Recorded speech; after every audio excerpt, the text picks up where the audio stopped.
Detalye na sa aton nga top story of the day, luyag sang pamilya ni Duterte nga mapataya sa Pilipinas si former President Rodrigo Duterte kung kuhaon sinang iya kabuhi antes matapos ang iya trial sa International Criminal Court. Sa interview sa The Hague, ginpahayagan ni Vice President Duterte nga gin-istorya nila sang anay presidente o kung sang iya amay ang posibilidad nga mapatay ni samtang yara sa ICC detention facility. Ginsiling man sini nga may ginbilin man nga testamento ang iamay kung matabo niya. Suno kay Vice President Sara, mas gusto sa ila pamilyang magbalik sa Pilipinas ang anay presidente.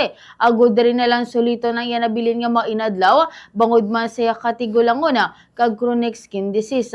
Ginhinyo mana sang Vice Presidente sa International Criminal Court nga padasigon ang trial batok sa iya amay nga nagapangatuban sa 3 ka kaso nga crimes against humanity, may kang tanan sa ginaligara war on drugs campaign sang iya administrasyon.